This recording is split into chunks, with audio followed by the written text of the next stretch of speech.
Y para este momento hemos invitado a dos personas muy importantes que creemos que serán un enorme valor para esta jornada. En primer lugar, a Juan Gabriel Tocatlián. Él es el vicerrector de la Universidad Torcuato Di Tella y es experto, analista y su mirada está enfocada en la comprensión de las relaciones internacionales. Y para generar una conversación en torno a este tema, hemos invitado a Inde Pomeraniec. Ella es periodista, escritora, editora. Ha sido columnista y redactora del diario Clarín en temas de cultura y de política internacional. Ha conducido el noticiero internacional de la televisión pública. Es autora de varios libros, entre ellos ¿Dónde queda el primer mundo?, con Raquel San Martín, y también Rusos de Putin, postales de, no lo recuerdo bien el título, es largo, pero que tiene que ver con el análisis de una era marcada por el poder implacable en Rusia. Son libros que además recomendamos. Es un honor tenerla a Inde en este momento también para conversar con Juan Gabriel Tocatlián. Así que los dejamos en esta escena de conversación, también recuperando ese arte de poder hablar y compartir información que sabemos será medular en esta jornada de análisis. Bienvenida, bienvenido y muchas gracias por estar aquí. Muchas gracias a vos, Carmen. Muchísimas gracias al Fondo Vitivinícola, a la Corporación Vitivinícola por esta invitación. En lo personal, para mí es un placer siempre estar con el profesor Tocatlián, a quien tengo el gusto de conocer hace muchos años, a quien tengo el gusto de entrevistar con frecuencia, fuente fundamental también para los libros que recién mencionaba Carmen. Y en función de lo que mencionaba Carmen acerca de quién es Tocatlián, ella hizo referencia a algunas cuestiones, como que, por ejemplo, es el actual vicerrector de la Universidad Torcuato Di Tella, es profesor plenario de la universidad y exdirector del Departamento de Ciencia Política y Estudios Internacionales. Juan vivió 18 años en Colombia y estuvo vinculado a la Universidad de los Andes y a la Universidad Nacional de Colombia. Es PhD en Relaciones Internacionales por la Johns Hopkins University. Pero fundamentalmente, Juan Tocatlián es de esas personas que sabe mucho y que es muy generoso con su conocimiento. Es una persona capaz de simplificar procesos muy complejos, y todo lo que tiene que ver con política internacional es de esas áreas que la mayoría de la gente cree que no entiende y que no puede entender, y que a veces escucharlo a Tocatlián nos da la posibilidad de pensar, no, cuando alguien que sabe divulgar, podemos aprender. Así que, si te parece, Juan, podemos empezar escuchándote un ratito y después conversamos. ¿Querés? Muchas gracias a los organizadores por haberme traído de vuelta a Mendoza. Yo quisiera hacer una muy breve, no más de 10 minutos, presentación básica de mis argumentos en el día de hoy. Seguramente Inde tendrá preguntas mucho más pertinentes y puntuales de temas, situaciones críticas que estamos viviendo en estos días, como todos sabemos. Yo quiero hacer hoy 4 puntos fundamentales. El primero y central es decirles que estamos atravesando una situación histórica en el mundo que va a exigir al empresariado, a los políticos, a los académicos, a los trabajadores, a las organizaciones de la sociedad civil, a tener en cuenta que vamos en camino de la necesidad de tomar decisiones estratégicas, que no podemos seguir posponiendo decisiones de largo plazo para la Argentina. Y digo eso y quiero hacer una comparación histórica para que se entienda mi argumento. En la disciplina de las relaciones internacionales hablamos de lo que se llama coyunturas críticas. Las coyunturas no son breves, pueden ser periodos muy extensos. Las coyunturas críticas son momentos de la situación histórica en la cual se resquebrajan pautas, parámetros, rasgos que conducen necesariamente a interpretarlos en una clave de escala mundial, no parroquial, no local, y que obligan a las élites a tomar opciones hacia el futuro. No se pueden postergar mucho tiempo esas opciones. Y quiero hacer una comparación histórica entonces con otro momento que vivió Argentina. Y me refiero a la primera etapa del siglo XX. En la primera etapa del siglo XX,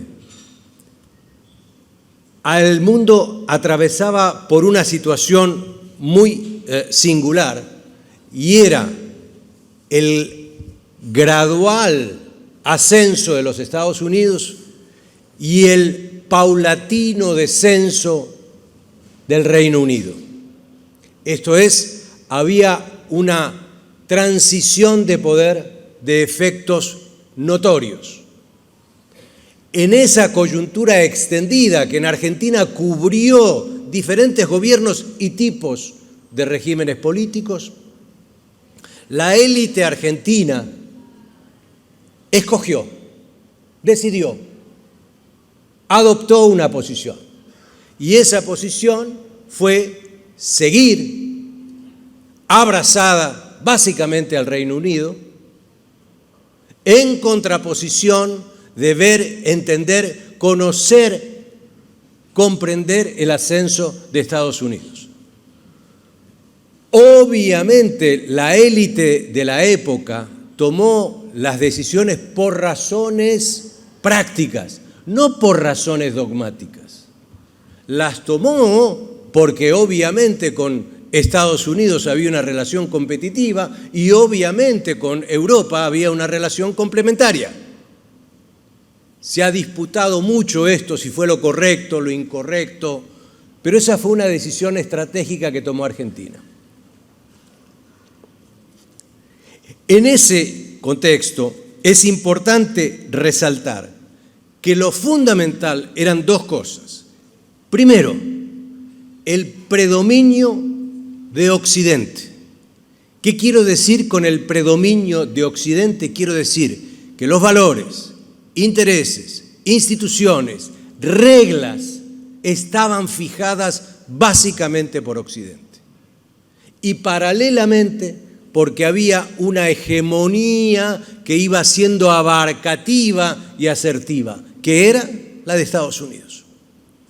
Hoy estamos viviendo, seguiremos viviendo, y cada una de las elecciones a partir de esta de noviembre, la de los próximos 4 años, la de los subsiguientes 4 años y posiblemente la de los subsiguientes 4 años, van a ser decisivas para la Argentina. Porque estamos ante otra coyuntura crítica de transformaciones exponenciales en distintos campos. Y aquí, por lo tanto, ante las transformaciones que estamos vivenciando cotidianamente, hay dos elementos que deben llevarnos a algún tipo de reflexión. Y el primero es que en esta coyuntura crítica estamos viendo el ocaso del predominio de Occidente. Esto es, el centro de gravitación del mundo está yendo en la dirección de Oriente. Y por lo tanto hay un conjunto de nuevos intereses, reglas, actores, instituciones que van a seguir desafiando a Occidente y que van a ser cada vez más asertivas, como en su momento fue Occidente, y que por lo tanto vamos a ver cada vez más competencia por eso mismo. Y en segundo lugar, porque entramos en un orden no hegemónico. No hay ningún país, ni coalición de países, no hay ningún Estado, ni coalición de Estados que hoy tenga la capacidad de hegemonía universal. apenas de hegemonía parcial. Y en eso incluyo por igual a Estados Unidos y a China. Entonces, mi punto acá, y con esto termino, este primer aspecto, la élite argentina tiene un desafío monumental. O tiene claridad, entiende y sabe cuáles son los intereses nacionales, o vamos a seguir tomando decisiones incorrectas, mal informadas, ambivalentes, divergentes, que nos van a llevar a cometer cada vez seguramente menos buenas decisiones para la Argentina. Mi segundo punto es que en esto que acabo de señalar, esto es que estamos viendo el ocaso del predominio de Occidente y estamos viendo un orden no hegemónico, hay una novedad que no podemos seguir desconociendo. Y esta novedad no tiene nada, les aseguro, no tiene nada que ver con la Guerra Fría. Si seguimos pensando en clave de la Guerra Fría, nos vamos a volver a equivocar. Aquí el debate no es este-oeste. Aquí lo que hay son dos nortes distintos. ¿Qué quiero decir con dos nortes distintos? Quiero decir que hay un norte liderado básicamente por Estados Unidos, un norte que es relativamente cohesivo, es un norte básicamente occidental, pero no es occidental en lo geográfico, es más allá de lo geográfico. Es un norte en el cual actores de Oriente, como Japón, como Corea del Sur, o actores de Medio Oriente, como Israel, o partes de América Latina, como partes de Occidente, estamos en ese lugar. Estamos en ese lugar. Y este norte tiende todavía a creer que sus pautas y criterios son universales y que van a seguir siendo universales. Y en tercer lugar, este norte más cohesivo, liderado por Estados Unidos, es un norte que lo que está haciendo es simplemente resistir al avance del otro norte. ¿Cuál es este segundo norte al que me estoy refiriendo? Es un norte mucho más difuso, mucho más difuso. Intenta, pero no es liderado por China. Intenta, pero no es liderado por China. Es un norte 2 donde lo que trata de traer al escenario internacional es el particularismo, sociedades, culturas y civilizaciones distintas. No estamos todos bajo las mismas creencias, reglas, intereses, instituciones. Y es un norte 2, además, que viene con una experiencia histórica en la cual fue o agraviado, o atacado, o desconocido. Y por lo tanto, estas dos condiciones llevan, a mi entender, a que vamos a ver un nivel de pugnacidad cada vez mayor. Pero es un norte 1 y un norte 2, donde hay dos cabezas. Estados Unidos, claramente. China, todavía no. Que tienen una relación particular en la cual, por un lado, se van desacoplando, particularmente por iniciativa de Estados Unidos y básicamente por razones vinculadas a la tecnología y a las cuestiones militares, pero que a su vez tienen niveles de interdependencia todavía muy fuertes, fortísimos. El año de mayor intercambio, para que vean, para que entienden la diferencia de lo que fue la Guerra Fría con esta situación de los dos nortes. El año en que más comercio existió entre Estados Unidos y la Unión Soviética fue el año 1979, donde el comercio alcanzó a 4.500 millones de dólares. El promedio de toda la Guerra Fría entre Estados Unidos y la Unión Soviética no superó los 2.000 millones de dólares de intercambio. El año pasado, con las sanciones más las restricciones que le puso Estados Unidos a China, el comercio bilateral entre Estados Unidos y China fueron 690.000 millones de dólares, el récord histórico. Entonces, esta es una relación muy particular, porque es de pugnacidad con interdependencia. Entonces, ¿cómo se maneja eso? ¿Cómo se come eso? ¿Cómo se entiende eso? Por lo tanto, si nos equivocamos, vamos a cometer, repito, muchos errores. Mi tercer punto es el siguiente. Es usual, ustedes lo leen, lo miran, lo leen, lo ven por televisión, lo escuchan, que se habla de un mundo incierto.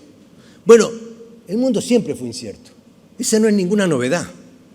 La gran novedad es que estamos en un mundo turbulento y peligroso.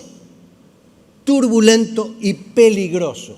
Y es turbulento y es peligroso porque se están debilitando los factores moderadores en el sistema internacional. ¿Cuáles son los factores moderadores en el sistema internacional? Por ejemplo, el multilateralismo. Cuando funciona el multilateralismo, cuando se pueden agregar intereses, cuando se pueden coordinar ámbitos temáticos, por de pronto se puede moderar una situación conflictiva. El 7 de octubre ocurrió un acto atroz e inhumano, que fue un acto terrorista cometido por Hamás en el sur de Israel. El 7 de octubre. El 7 de octubre. Hoy es 26 de octubre. Han pasado varios días y no hay una sola resolución de consenso del Consejo de Seguridad de Naciones Unidas. No hay ni una. Hubo 2 intentos fallidos. Existe la Corte Penal Internacional. Nadie sabe qué va a hacer con este caso. Cuando los mecanismos multilaterales se erosionan, se debilitan por la razón que fuera, la moderación no tiene espacio, gana la pugnacidad.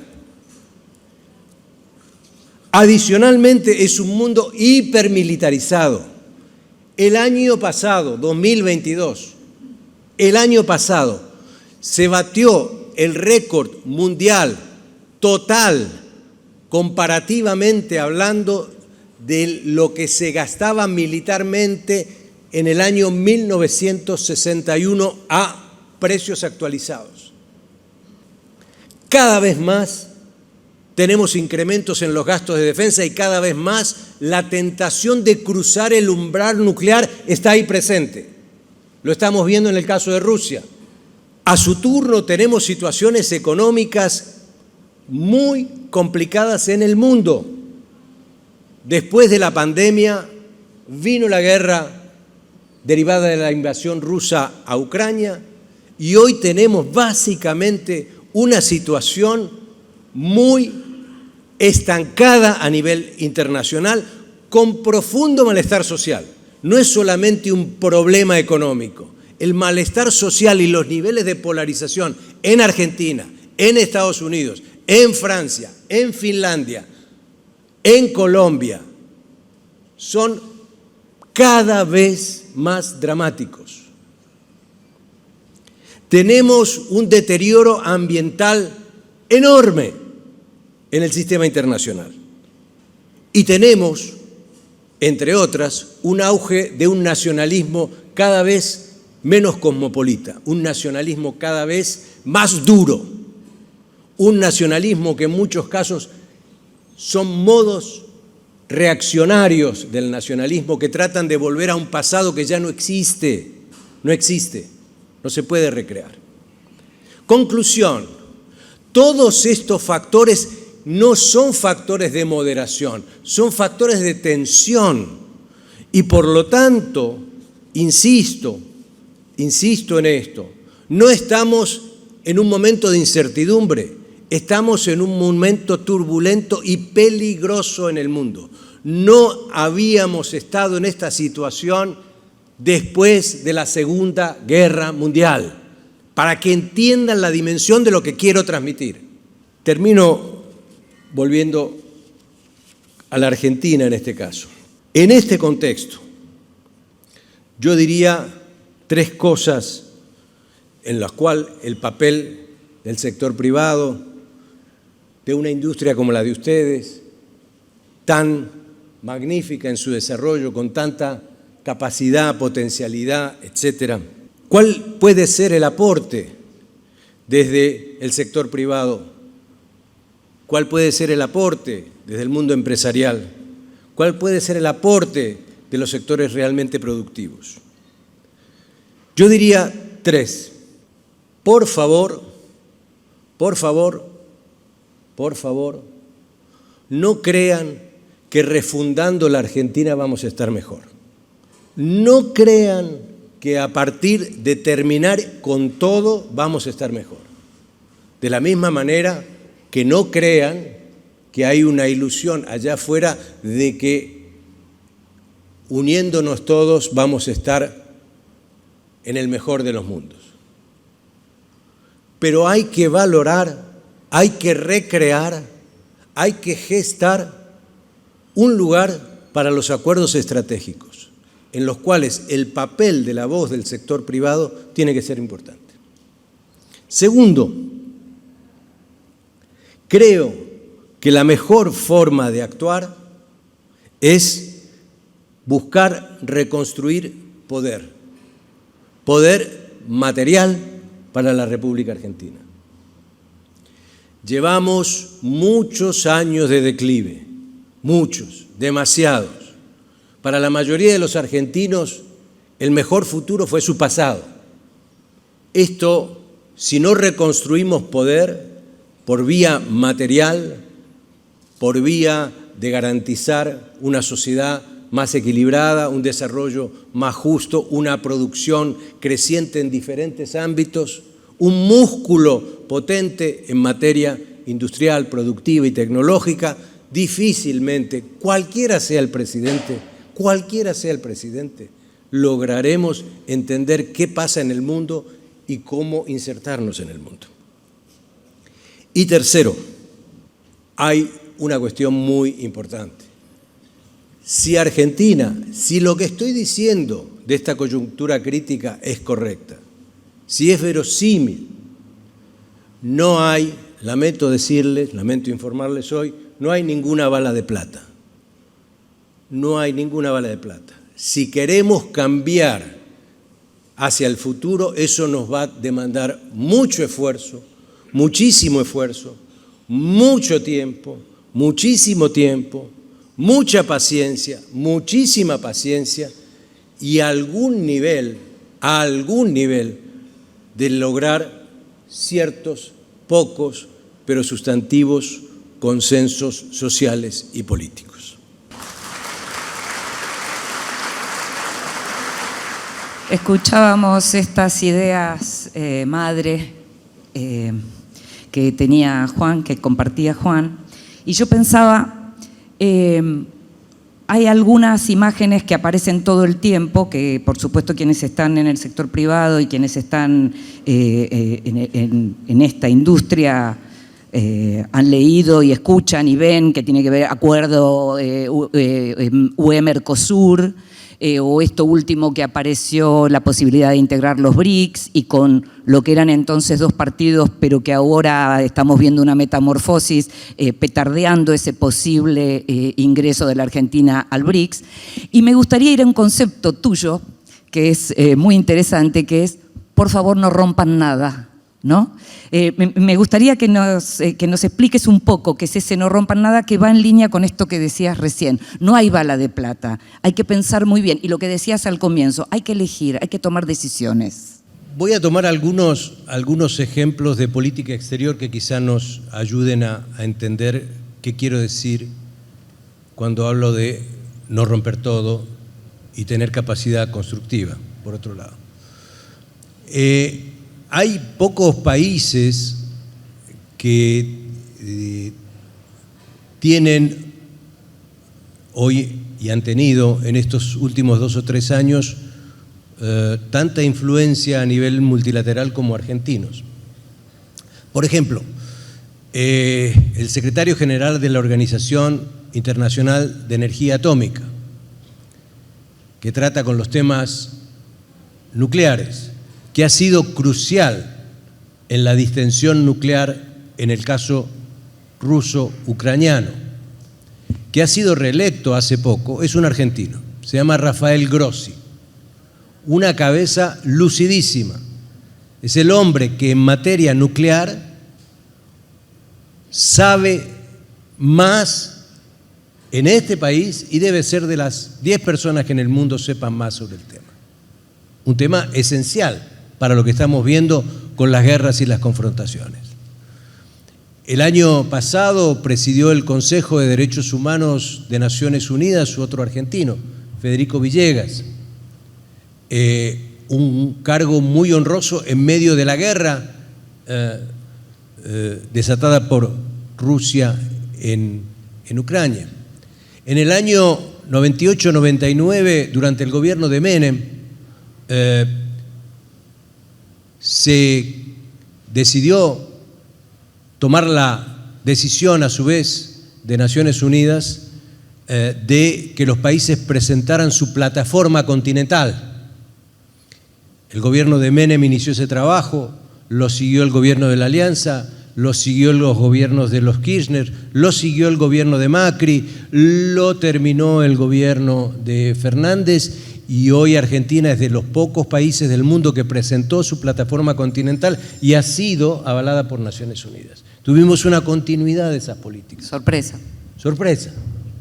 Tenemos el mejor récord de todos los países de América Latina en los foros internacionales en materia de no proliferación y de derechos humanos.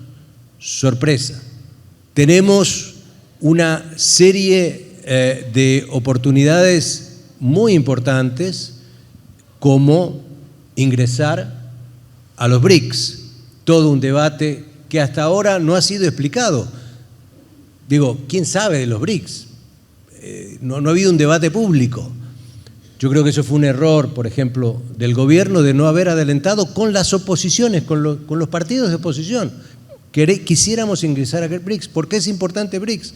Bueno, más o menos pasa a ser importante porque en el año 1995 el PIB mundial, el 45% del PIB mundial estaba en los países del G7 y los BRICS apenas tenían el 17% del PIB. En el 2023 el G7 tiene el 30% y los BRICS pasaron a tener el 42%. Entonces puede ser que el peso económico sea importante. Ahí está Brasil, gran socio de Argentina.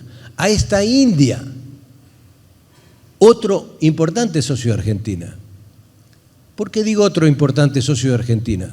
Yo estoy seguro que aquí, pero no lo digo porque tengan que seguir estos temas, porque estamos tan alejados del peso de lo internacional que no evaluamos cosas como que el comercio bilateral argentino-español es apenas de 3.000 millones de dólares y el comercio argentino-indio es de 6.400 millones de dólares. Ahora sí, eso sí, tenemos más diplomáticos en Madrid, que es una ciudad más linda, digamos, que en Nueva Delhi. Eso me interesa porque lo que estás señalando cuando estamos hablando del tema del BRICS, de los BRICS, es interesante cómo incluso aquellos que impugnan a ciertos gobiernos por ideologizados, también ideologizan las relaciones internacionales, porque la impugnación al ingreso a los BRICS tiene que ver con que ahí está Rusia, por ejemplo, o porque está China del otro lado. Es decir, ¿cómo nos tenemos que parar nosotros como Argentina para crecer y que sea beneficioso? En este caso estamos hablando de una industria como esta, para el sector privado en general, pero en este caso para una industria como esta. Yo diría que las concepciones binarias hoy están llamadas a dejarse de lado. Cuando digo concepciones binarias quiero decir que hay unos buenos y otros malos. O concepciones binarias quiere decir yo pienso ideológicamente por acá o pienso ideológicamente por allá. A mí me parece que Argentina tiene que hacer un mix de pragmatismo y principismo, pragmatismo en ciertos temas, principismo en otros temas, y que esto es algo que la mayoría de los países del sur global están haciendo. Todo el mundo está mirando con cautela esta transición de poder. Todo el mundo está buscando nichos productivos. Todo el mundo está buscando acceso a tecnologías de punta. Todo el mundo está buscando un montón de cuestiones, pero lo está haciendo desde un punto de equilibrio, de balance, ¿sí? Nuestra propensión argentina a la retórica, a esperar que con definiciones de palabras estamos haciendo política exterior, no, eso es un error. No, hay que tener un mapa de ruta. Por eso digo que en ese mapa de ruta el papel del sector privado es vital. Tiene que ser un interlocutor. No puede haber hoy un desfasaje entre lo que necesite el sector privado y el Estado argentino. No nos va a llevar a ningún lado. Digo, ya hemos probado. Y por lo tanto, una forma, repito, es salir de la lógica binaria, A o B, bien o mal, ideologismo de acá o ideologismo de allá. Es decir, cómo situarse en un lugar donde se entienda que el mejor beneficio para el interés nacional argentino es que los argentinos estemos mejor. La mejor política exterior es aquella mediante la cual el bienestar de todos los argentinos es cada día un poco mejor. Cualquier otra política que tenga como propósito la sobreactuación, la oratoria, la retórica, el beneficio para muy pocos, está llamada a un fracaso. Y en este contexto que acabo de explicar, aún más. No podemos tomar malas decisiones. Argentina fue invitada a los BRICS para ingresar el 1 de enero del año próximo. No sé cuál va a ser el resultado electoral,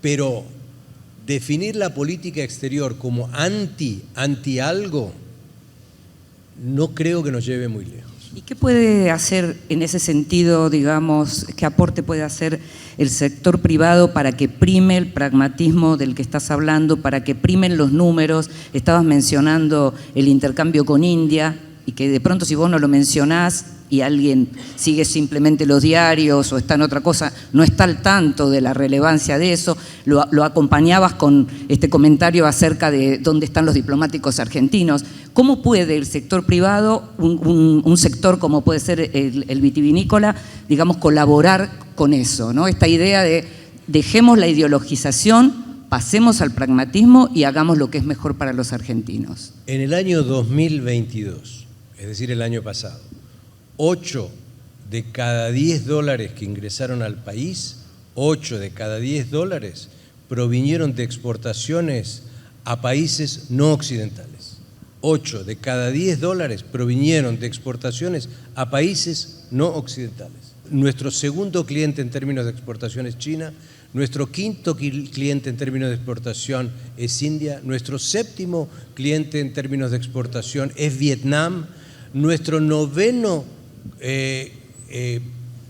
país en términos de las exportaciones es Indonesia y el 10º país es Corea del Sur. Es decir, estos conjuntos de países que no están en la pantalla, que no están en el radar de atención, son cada vez más puntos de referencia para los sectores productivos y exportadores argentinos. Entonces, me parece que hay ahí un camino de diversificación, de buscar nuevos socios, de buscar nuevas cadenas productivas, de asociarse más también con los vecinos. Digo, si pensamos que además podemos hacer todo esto solos, estamos equivocados. en el actuar conjunto, en el actuar con Chile, en el actuar con Brasil, en el actuar con Uruguay, en el actuar en el marco de Mercosur, es el único que nos puede dar una mayor voz frente a los desafíos que encontramos. Y creo que en ese sentido, acompañar a la política exterior, a una política exterior, había un presidente de Colombia cuando yo vivía allá que decía, fue electo presidente, se llamaba Virgilio Barco. En su campaña nunca se hablaba de los temas de política exterior, que en general en nuestros países no se habla mucho en las campañas. Y entonces en el debate que tuvo en ese momento electoral, dijo, yo voy a ayudar a superar la diplomacia del ocio por la diplomacia de los negocios. Entonces, hay una diplomacia de los negocios en la cual el sector privado puede actuar y puede actuar muy bien y puede acompañar y puede forzar al Estado a que les abra las puertas, porque al final del día va a ser un acuerdo que haga el gobierno de la República Argentina. Pero hay uno de los candidatos que, por ejemplo, cuando habla de China, dice que no va a hacer no va a tener ningún tipo de trato con China, aunque el sector privado puede hacer lo que quiera. ¿Eso es posible? ¿Lo ves viable?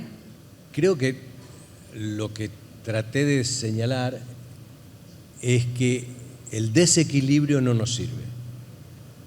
Por lo tanto, lo que nos sirve es el equilibrio.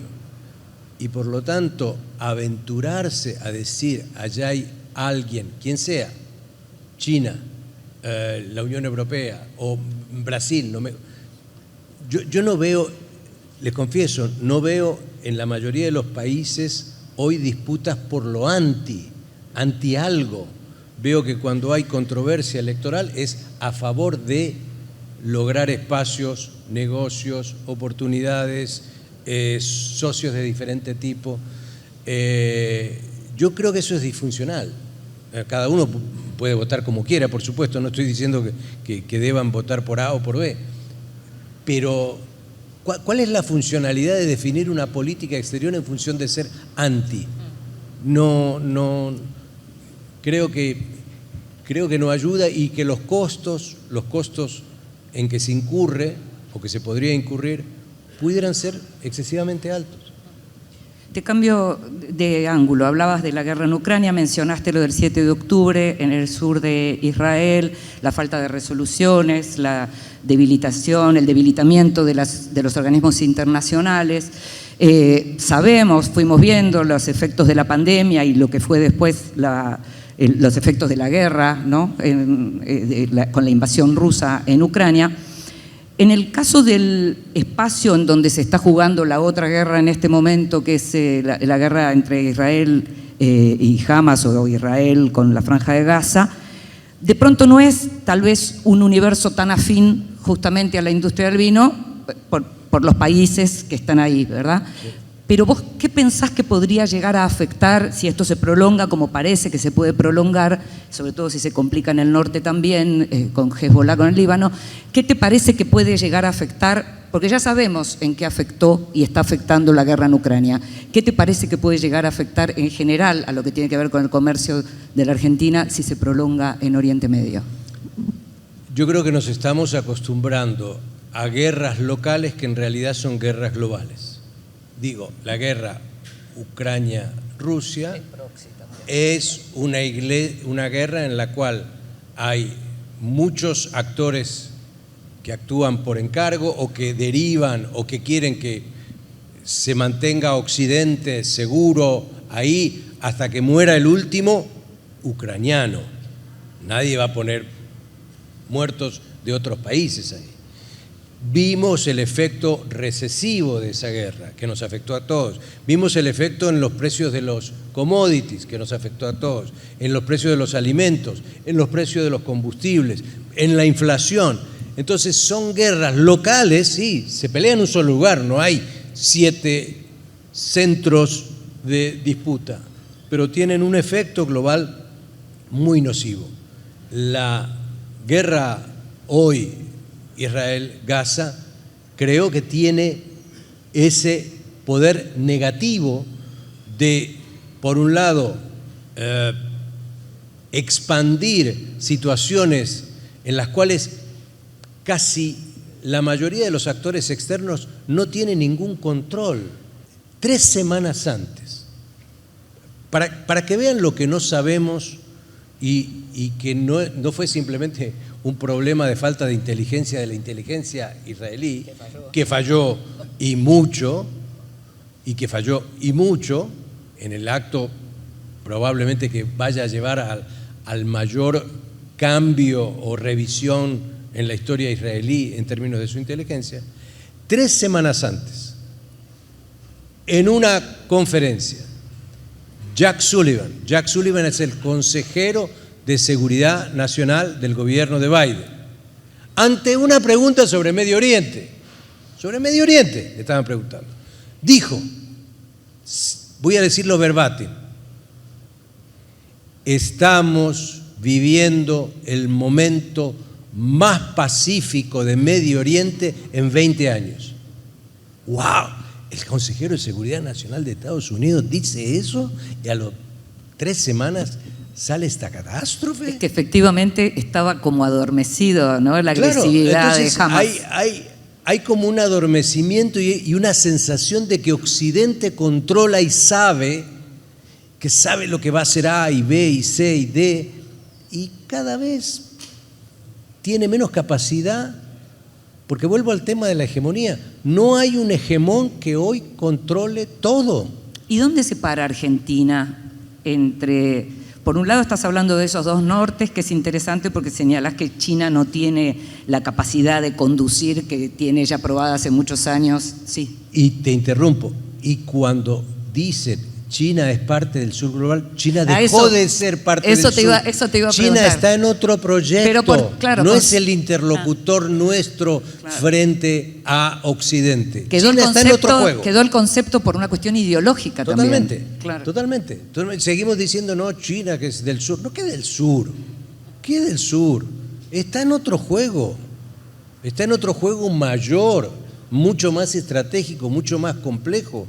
Y por lo tanto cada vez más va a hacer uso de ese poder creciente en materia material, tecnológica y militar, porque su proyecto es un proyecto contrario a la hegemonía occidental. Eso es ahora, claro. Entonces lo que se necesita es un refinamiento intelectual muy importante a la hora de plantarse sin cerrar las puertas, y viendo lo que es esa pugnacidad que mencionabas recién, la que ya la venimos viendo hace muchos años, con Estados Unidos en declive, pero existente, digamos, y potente, y con un China que no termina de...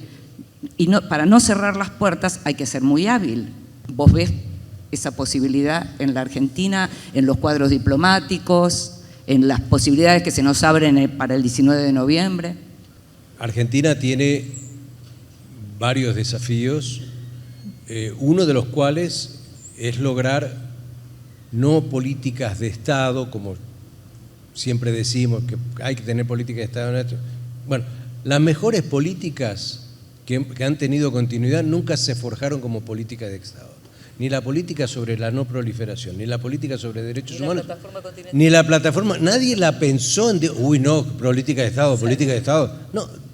Cuando los gobiernos hacen bien las cosas, siguen haciéndolas bien, no las tuercen, no se equivocan tanto. Pero cuando tratamos de refundar todo, ahí empieza el problema, porque entonces, ¿qué es lo que queremos refundar? ¿Con base en qué? ¿Para qué? ¿Y con quién? Entonces, yo he insistido mucho por ahí en exceso, no siendo para nada eso conservador en mi vida, que no lo soy, pero con un término que parece muy conservador, que es hora de la diplomacia de la modestia. Es decir, por favor, seamos prudentes, por favor, seamos moderados, por favor, hagamos la causa paso a paso, por favor, el incremento es mejor que el boom y la caída.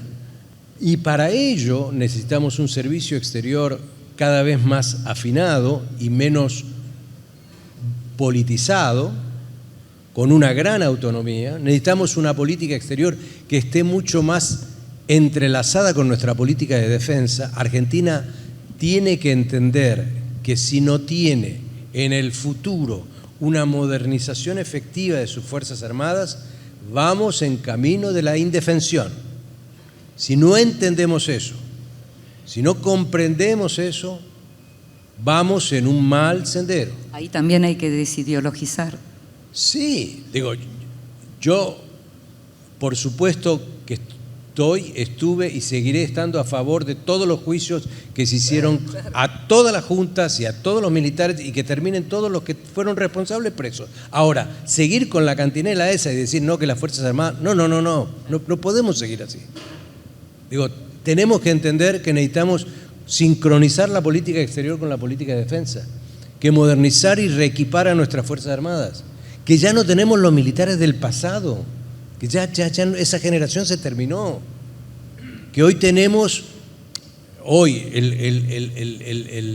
el jefe del Estado Mayor Conjunto, el general Martín Paleo, para poner un ejemplo, cuyo destino fue China. Yo diría que habla además el idioma. Es uno de los grandes sinólogos que tiene Argentina y nadie lo usa. Y es un militar. Eso es súper importante. Digo, aprovechemos a la gente que sabe, a la gente que se entrenó para eso, a militares que tienen la cabeza bastante grande, que entienden el mundo, no se quedaron en la chiquita.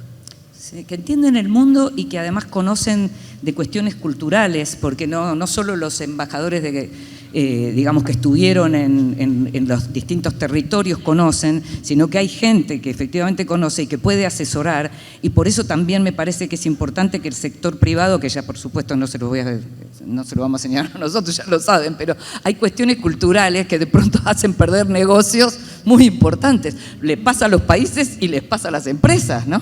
Totalmente, totalmente. Además hay tendencias estaba leyendo a raíz del vino, no soy un experto salvo en tomarlo, estaba viendo unas tendencias de las religiones en el mundo, por ejemplo, ¿no? Y hay un centro en Estados Unidos que se llama Pew Research Center, que hace unas encuestas muy buenas, y hay ciertos temas que sigue, entre otras las religiones en el mundo, y el avance y el cambio, y las transformaciones de las religiones en el mundo. Y entonces, en el 2015,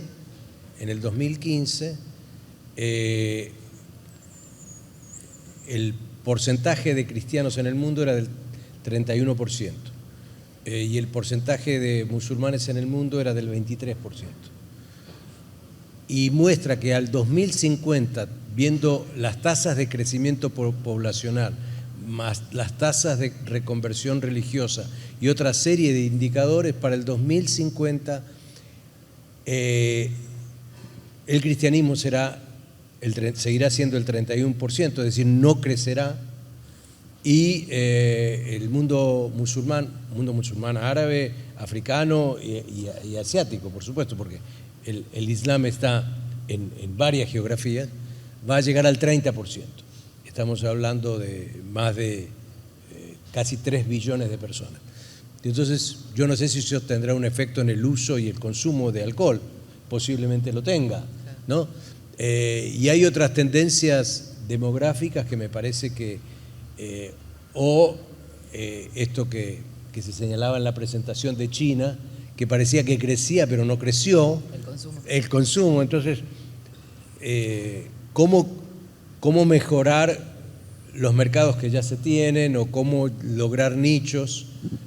Me parece que es parte de la política exterior y que una buena Cancillería debe ayudarle al mundo vitivinícola a posicionarse mejor. Te hago la última porque tenemos que terminar. Vos dirías que voy a decir una palabra dura, ¿vos dirías que hoy Argentina es un actor irrelevante en la política internacional? ¿O cómo lo calificarías? No, yo diría que toda América Latina hoy tiene menos gravitación en el mundo que la que supo tener. En el año 1956, con los documentos de la CEPAL de entonces, América Latina participaba del 12% del comercio mundial. En el año 2019 la participación de América Latina en su conjunto en el comercio mundial bajó al 6%. En términos de tecnología, ciencia y tecnología aplicada, todos los presupuestos de ciencia y tecnología desde México hasta la Argentina, pasando por el Caribe, el mundo andino y terminando en el Cono Sur, todos los presupuestos juntos de todos los países de la región en materia de ciencia y tecnología equivalen a un año de inversión en ciencia y tecnología en Francia.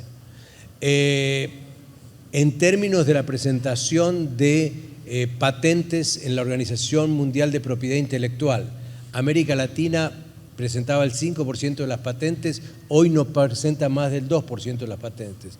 Y los países del sudeste de Asia, con China a la cabeza, son los proveedores de nuevas patentes de hasta el 80%. Entonces, si yo miro el mundo y cómo fue cambiando, somos menos gravitantes. ¿Eso quiere decir que somos irrelevantes? No. Hoy Argentina tiene un potencial, a mi modo de ver, muy grande y por eso digo que hay que tener un mapa de ruta, porque sé que estamos viviendo un momento agobiante, pero tenemos un futuro expectante. Argentina tiene recursos críticos hoy para la humanidad, particularmente en materia mineral, energética y alimentaria. Argentina tiene una muy buena industria satelital. Argentina es el país de América Latina que más satélites tiene en el aire, más que Brasil. Argentina tiene una buena industria nuclear. Argentina tiene una gran industria de nanotecnología. Argentina está creciendo en materia de biotecnología. Argentina tiene economías regionales que están funcionando a pesar de las crisis. Si todo eso se potenciara, Argentina no sería irrelevante, sería un actor medio, sobrio y quizá relativamente importante. Bueno, vamos con la modestia buscando eso. Terminamos, te agradecemos muchísimo, Juan. Les agradecemos mucho a ustedes y una vez más agradecemos la invitación.